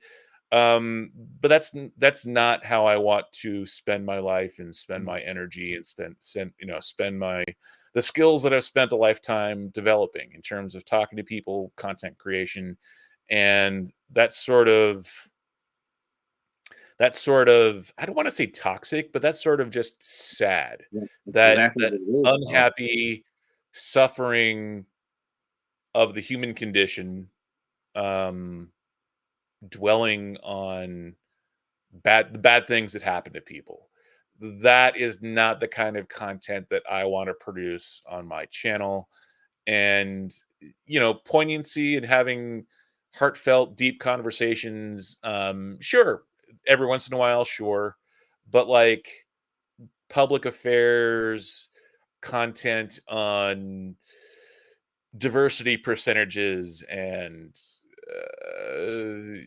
whose voice isn't being heard and why what someone said on some channel somewhere was offensive to, and why it was offensive and who it was offensive to, and that kind of content is just not my it's not the kind of thing that I want to focus on, um just because It is, I don't think it it, really adds anything to the conversation. I don't think it can be healthy to get it out the first time, but I think most of that type of content, regardless of the subject matter, I think tends to be relatively a little bit toxic, and cacophonous. I think it's just sort of an echo chamber for the most part, and I think it's just it's anytime you infuse politics into things, identity politics, political politics. I so dislike any content related to that, and it's not just the content that I disagree with; it's especially the content that I do agree with, that I dislike to a visceral uh a visceral level. I can yeah, feel it coursing through my veins how much I dislike content like that. it's really Um funny for me. It's like, like I'm with you, but the fact of the matter is, there really, if you really think about it, there really is very, very little political content. There are a lot of opinions and a lot of rhetoric and a lot of back and forth, but as far as pure politics and policy, it's very, very rare. And another thing you mentioned too about about going up to those doors, man, I got to tell you, like I said, I have journalist friends, and man, I'll be honest with you, I still am. I always worry about them because they have such a thankless job to do, and man, it was just like sometimes, we'd be talking on chat, and I would, like, because psychiatrists, they have the number one suicide rate in the medical industry, and it's like for Well, journalists, I dentists are always up there too. If you had a mouthful of bad breath in your face every day, it probably would be a well, relatively high suicide well, rate. think about those journalists too. They're almost like psychiatrists in a way. Like, they themselves go out there. They have to report on bad things every single day. Every day they have to go out there and talk to somebody whose family member got killed or a car crash or whatnot. And it's like, who do they talk to? Who do they get to talk to? They go back and talk to their peers. That's not doing them much good. To me, and I was concerned about that. I'm like, man, don't you guys have like a counselor to come by you guys and talk to you guys after a really particular bad? No, no, No. you're right. And that always surprised me because I'm like, man, if anybody ever needed, because you always see after a big disaster, they'll sit there and say, well, we're providing counselors for the people to talk to. And I've always just looked at him like, well, what about the freaking journalists out there who are covering this story? Who's taking care of them? You hear the old stereotype of alcoholic journalists. There's not a stereotype. That's how a lot of people. I thought a lot of them deal with that shit Well, on the regular. I mean, there's a It's certain rough. amount of that, sure, but I think the Sure. bigger thing with alcoholism is the fact that if you work swing shift and you work 2:30 to 11:30, and the end of your shift is producing the 11 o'clock news, there's not a whole lot that's open in most cities at 11:35 when you get off the newscast. So I think other than bars, so I think that's probably more of a factor than just negative subject matter. But yeah, I mean, look, it's not a happy profession in No. terms of what we cover. It's sort of the exact opposite. Well, and even yeah, I don't want to say that. But look, it's it's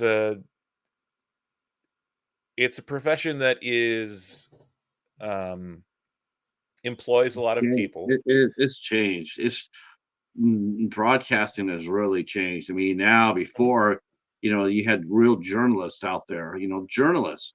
Now you have, honestly, you look at all these news stations and they're not journalists at all.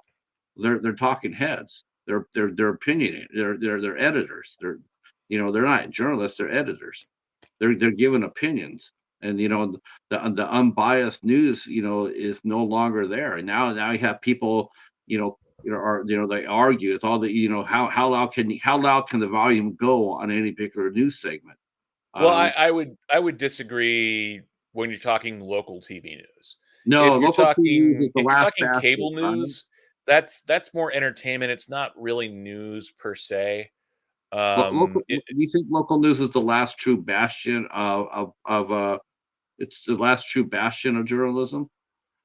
Well, I can only speak from someone who's worked in local TV news from that perspective. I can't speak in terms of NBC nightly news or CBS evening news, that sort of on a national level. I can't speak on that because I haven't worked at that level. Um, but the talking head thing is more that's a cable news thing.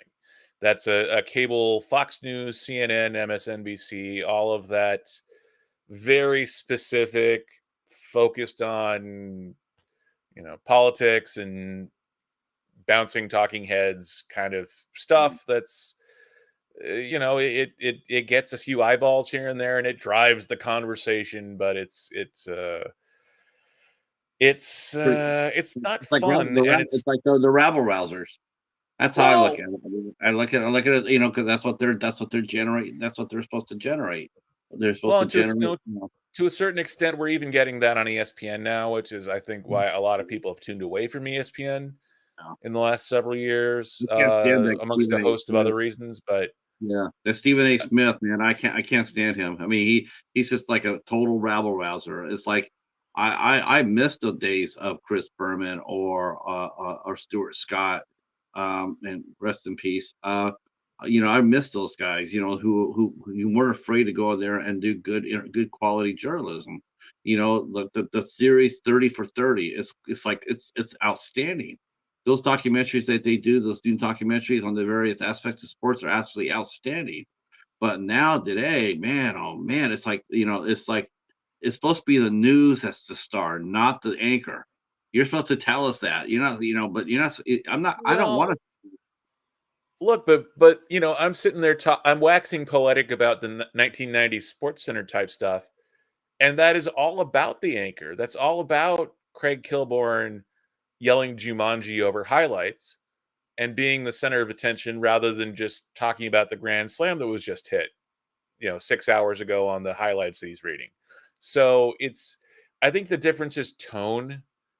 I think now when you have where cable sports is and when you have where cable TV news is, it's such more of a shock jock. If anything, it's kind of like, I hate saying Howard Stern because I don't think that's an apt comparison, but it kind of follows that more of a radio type feel where it's more of a shock jock kind of Mhm.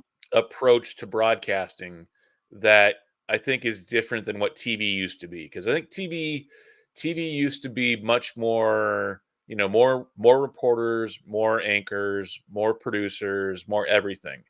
And as the viewership numbers have gone down because people streaming numbers have gone up, there's less money floating around. So even on a national level, people are having to do more with less. And the easy thing to do is to fill that void with fewer people with louder opinions. And if success breeds comparison, then I'm not surprised that ESPN, started having more opinion based shows in the same way that cable TV news does. So it's sort of a natural progression, and it's a large reason why I don't watch it as much as I used to. Um, but the other reason is, look, I'm trying to produce content as opposed to just watching and consuming content. I still want to watch content to see what's out there, but I need to, if everything goes well and I get better at what I do, if I improve my craft, if I get better at what I am and who I am and what I do, then hopefully I can get that 50 or 100,000 or 200,000 subscribers and have some influence of my own. And maybe someone could hire me in the same way that ESPN hired Pat McAfee off of YouTube. Yeah. Why not No me? reason why Why not. not hire Dragon Movie Guy to have a 2-hour live podcast on national TV, making a couple $1 million a year? Why not me? There's why So not? I mean, why not? yeah, Why? Yeah, I agree. Why not you? Let me go to the chat real well, because quick. because I don't have the good content yet. I need to get better. I need to improve Hold on. myself. And I think actually, I think you're gonna be surprised here. We're talking about your channel. Let's see. Ed's mentioned he needs a camera. Yeah, I need a camera.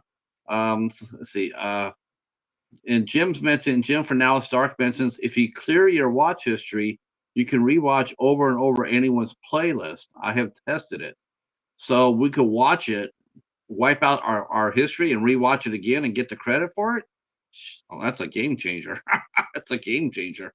Well, Um, look, it's also one of those things of you want to focus not so much on. I mean, you want to know the mechanics of it, and you want to put out maximize content. You want to be able to have vidIQ installed on your Google Chrome browser, and you want to do you want to know your best practices, absolutely. But the biggest thing is being forward moving and producing good content in a way that no one else has done before.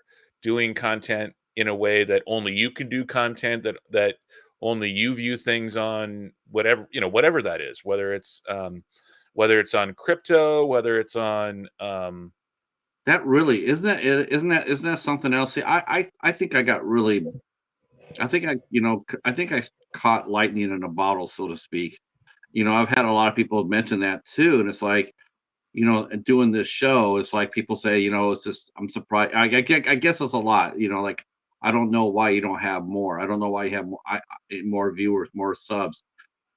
You know what, I don't really think about it. The only thing I consider, only thing I really want to do is have a good show. I want to be entertaining. I don't want to ask boring questions. I want the chat is here and they're engaged. I definitely want them to be engaged. I definitely want to uh, uh, I definitely want to make sure that they get their questions heard. I'm not always the best at that because sometimes I get target fixated with a guest and I'll just talk to that guest and I tend to forget the chat. Um, there's things I could prove on too. But the one thing I have, and people have told me, and I've seen other people do it, is I have a niche.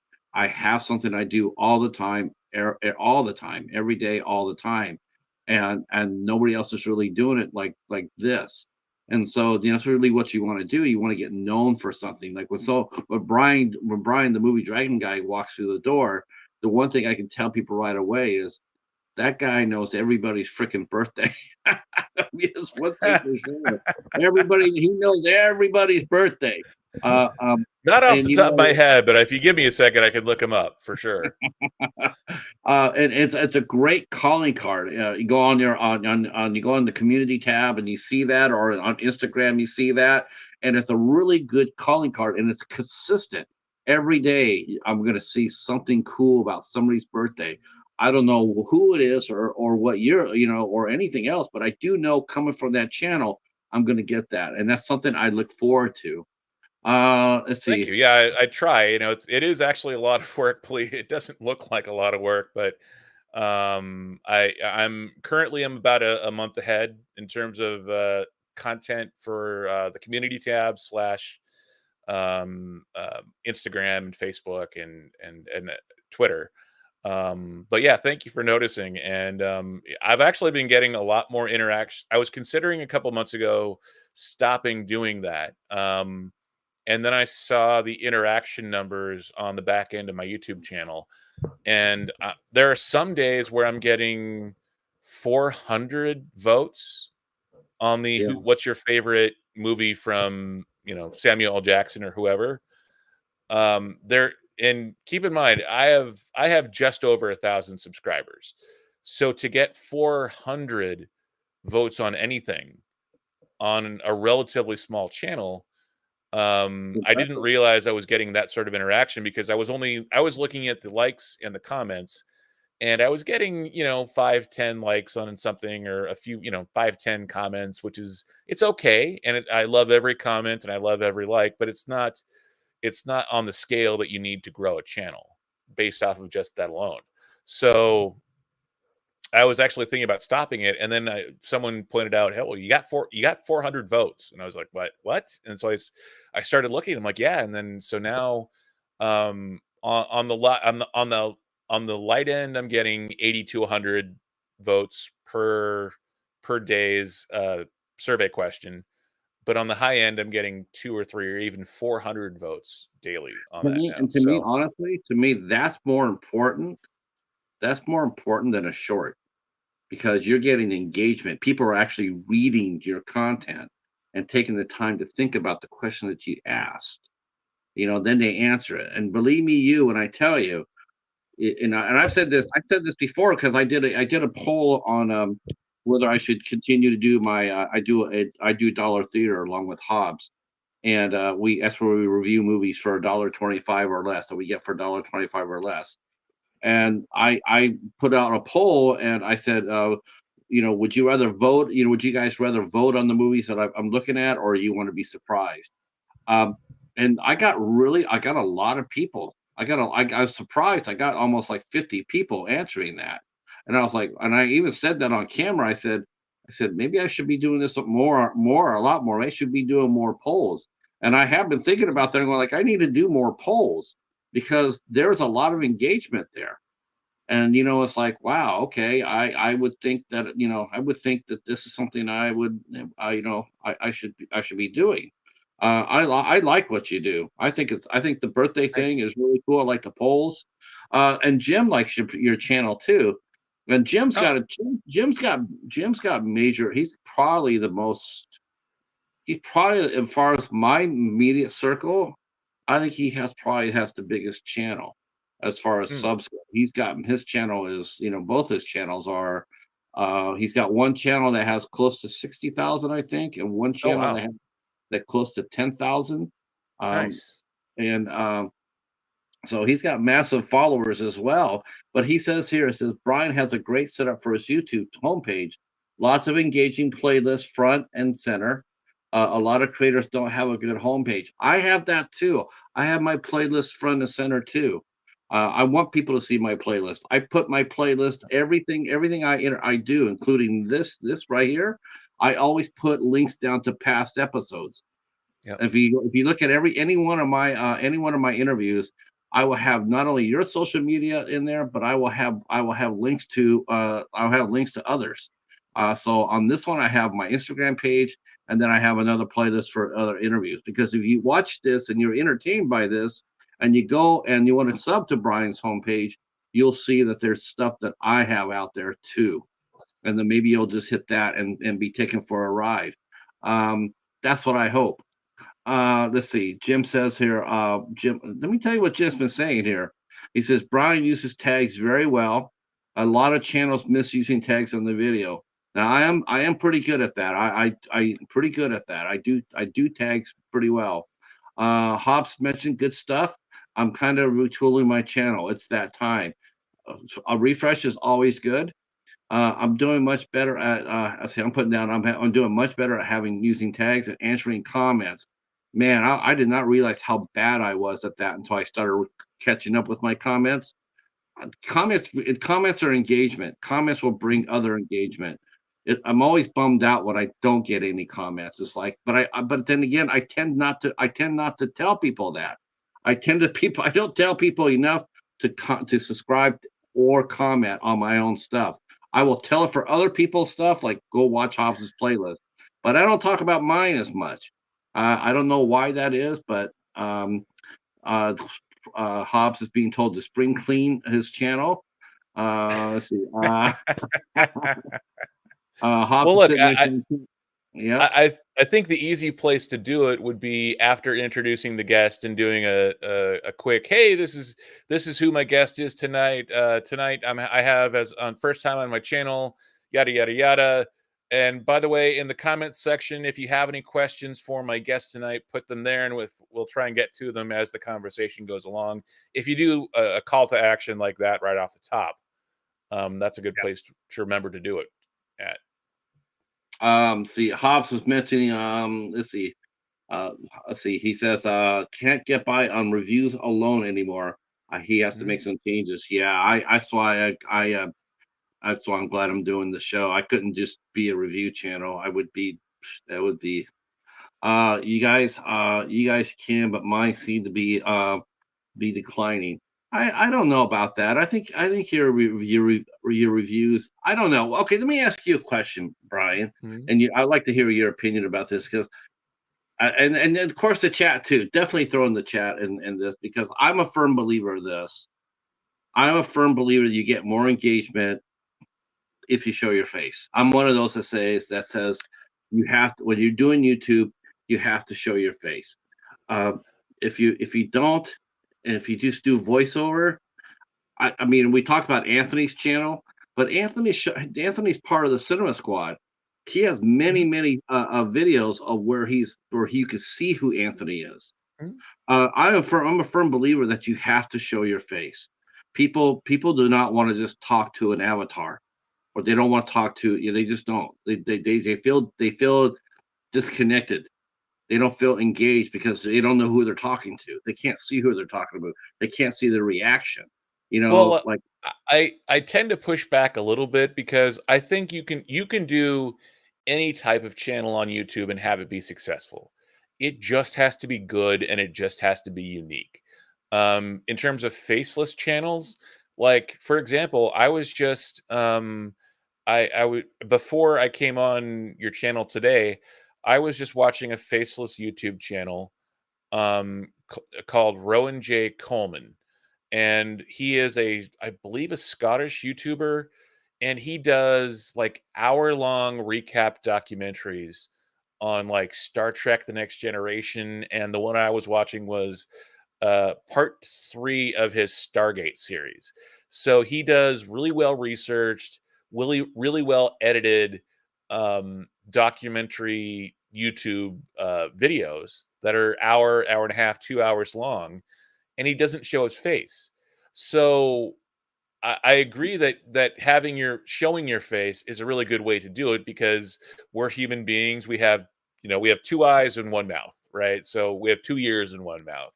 So I think we've evolved to respond to the human face and emotion, all that kind of stuff. But Sure. if people are not comfortable being on camera, or they've found a way to create content that doesn't show their face, I don't think that that is a limiting factor. I think just the biggest limiting factor is producing good content, which is Well, again a I'll have broken to. record, but just produce something that's new, that has a different perspective, that has a different feeling, a different energy. Maybe it's shorter and faster paced. Maybe it's slower and more deliberate and takes the time to do a I'll deep have to check dive. you on. I'll have to check you on this one though, in the fact that I think part of what he does too, you got to think of the content he's pushing. It's in the same thing for Anthony is they're pushing a well-known product. Star Trek and Star Wars and Twilight Zone. Everybody loves those, so Yeah. that's easy. It's easy, to get into. But I'm telling you, if you're doing the same content, if you're doing the Twilight Zone content, and and this is no knock on Anthony at all. Like I said, he comes up, he puts himself out there for us a lot of the time. But if you're going to be sitting there and behind the scenes and behind off camera and pushing that, and you're doing the same content as the Scottish guy is doing, let me tell you, I'm going to go watch you because I'm going to see what I want to see the emotion that you have. That's what gets me to go there and gets excited because I see that in you. Because you're sitting there going like, "Oh, this episode, then when Jordy saved the Enterprise, that was hot. That was awesome." I'm sitting here watching that and I'm going, hell yeah, I remember that episode. I'm down with that. But if I get a documentary type, just a voiceover, I'm not. I mean, it might be interesting, but it's not going to be engaging. I mean, I'm not going to be have that same excitement for it. As the someone to see someone who And that's the reason when you think about it. When we all do movie reviews, right? We're all out there, we're all talking, we're all and we can see the reaction of you to you responding to the movie or responding to the book or what have you. And I just think, to me, I think that's cool. That's what gets me excited, as when I watch YouTube. I mean, sitting there and watching somebody, sitting there, someone reading off a script, or not engaging, or having an avatar on there. I mean, they might have some interesting content, but you know what? I'd rather watch somebody with a face talk about it than not. Let's see. Let me go back to it real quick here. Um, Jim is encouraging. Jim is always encouraging. Hobbs Horror, I think doing something similar to Brian, cutting out segments from live streams and making them videos would be fun. I got told to do that too. I don't know how to do it on my show. I don't know how to do it. I don't know how to edit that. I would like to do that. Let's see. Well, Uh, it, I you don't, know, go I ahead. think it depends on I think it just depends on the style of content because your 8 questions with is more conversation based, it's less topical. For me to do that with a summer movie preview is a lot easier because we can just all I do is say, "Well, we started talking about Deadpool and Wolverine at this time and we stopped talking about it at this time." So I have one video exclusively based off of when we were talking about Deadpool and Wolverine. To me, that's really easy to repurpose that.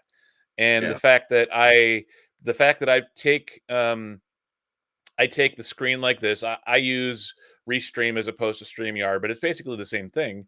And I put this signal into OBS and then go out to YouTube. So with the setup that I have the two talking heads, you and me, stacked. So that is a very easy setup for shorts. So that all of that is for me, all of that is very purposeful and done with reason. So each subject becomes a lot easier. I do think though that with your conversational style, I think doing shorts is a lot harder, but ultimately your content is more evergreen, so it has longer playability long term. Um, Also, I love that you actively have interviews with actors and actresses who are actively working in the field. So you're gaining exclusive content from working professionals who we all know and recognize and actively follow.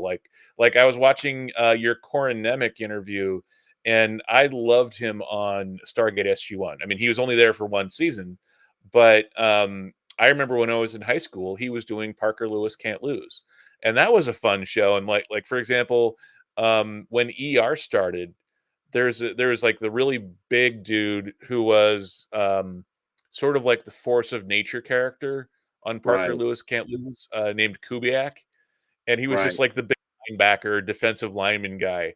And that same actor ended up on ER. And for years and years and years afterwards, people had completely forgotten about Parker Lewis Can't Lose.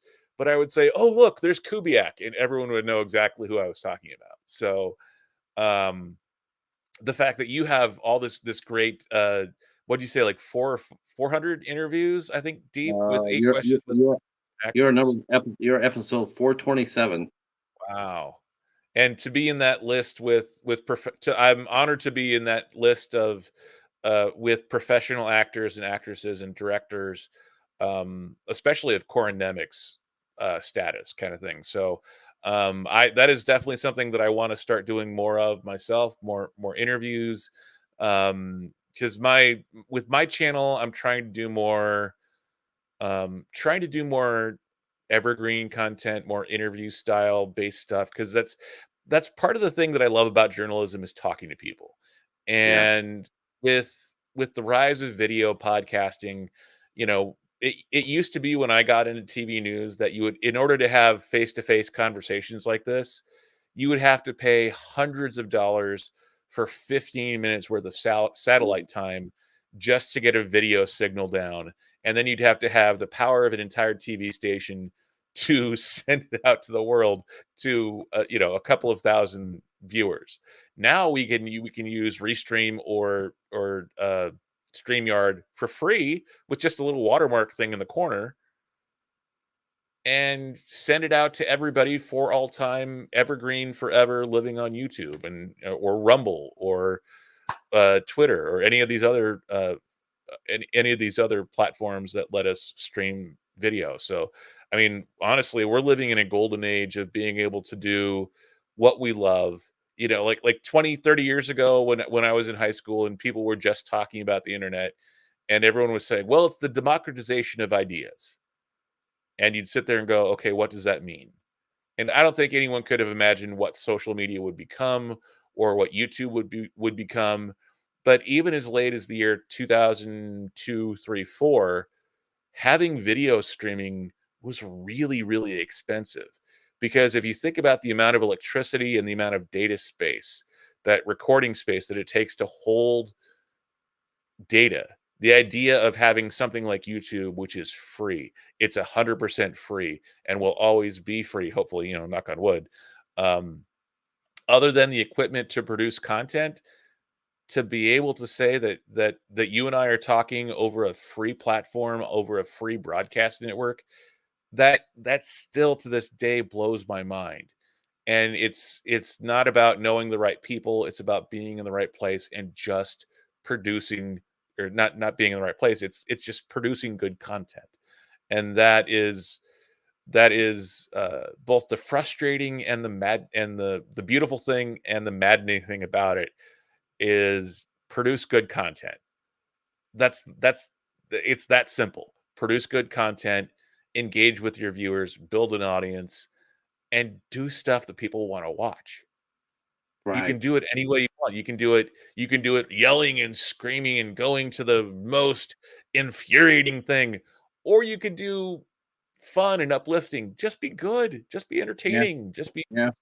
informative. I'd rather be rather than, and though I do find myself sometimes chomping at the bit sometimes to just cut loose, to Mhm. cut loose on topics. And I know that, sometimes it happens, sometimes it doesn't, but no, I'm with you. We have actually pushed past our time. Um, Sorry, I I know. get on a soapbox every once in a while, and No, it's my perfectly soapbox fine. is that I don't like soapboxes. So I just no, I love the engagement. The chat was really busy. I really do appreciate that. I know, and we will look for your edited version of our summer preview, which will be coming out really soon. We will put that on the channel, so you can go ahead and watch. I was just astounded that you and I both picked the number one movie that we wanted to watch. That was amazing.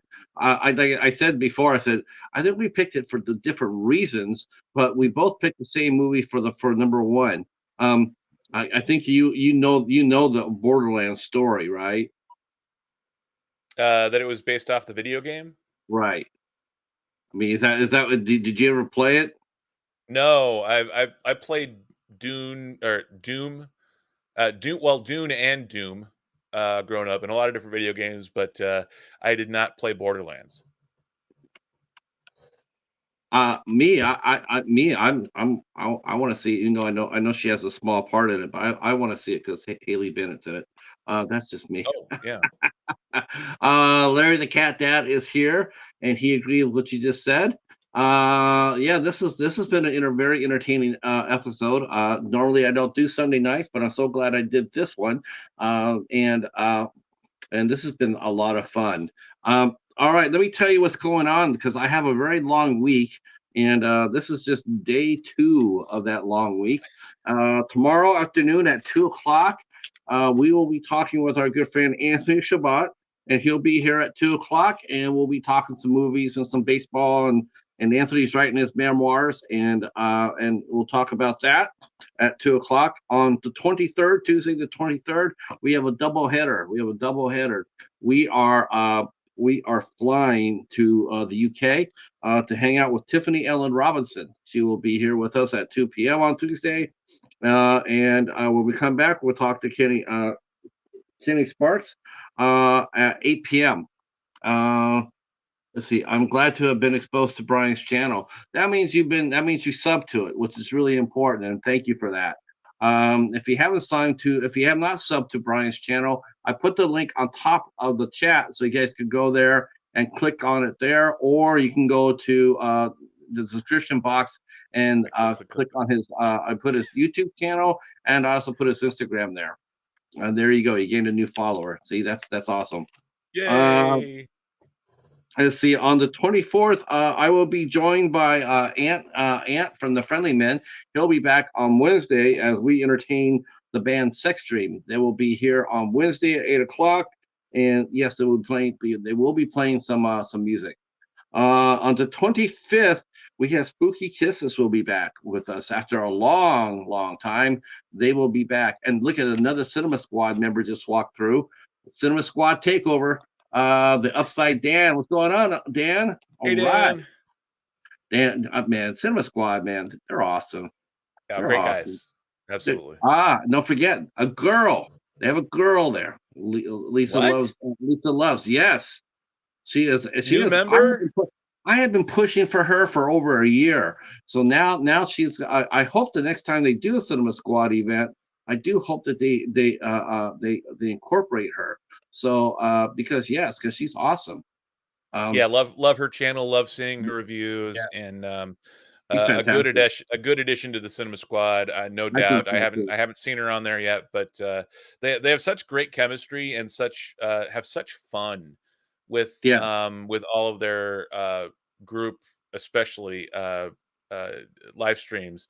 The Rubber Duckies is I've had the opportunity. I didn't get to do one this year, but I've presented the first 2 years of the Rubber Ducky Awards, which is their version of the Oscars, and ton of fun. It's a great way to meet other movie YouTubers and just have fun talking about movies and reflecting on all of the awards candidates for the year. I got to do that this year. I got to do the Rubber Duckies. I got to do the Rubber Duckies and the Oscars for the first time this year. It was a lot of fun. I was like, holy crow, this is amazing.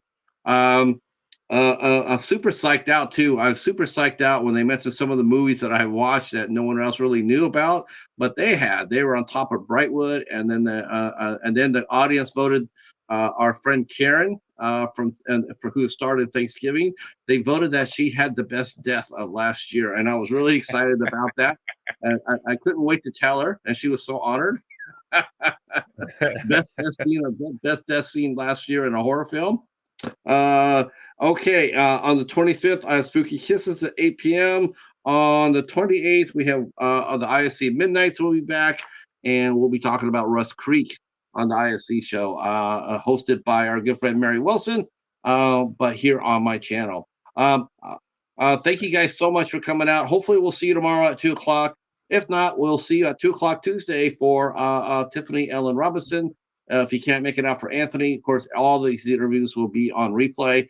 And please, by all means, drop a comment. Drop a comment if you and share this out. I think everybody has subbed to my channel, but if you're watching this and you haven't, now's a good time to do so.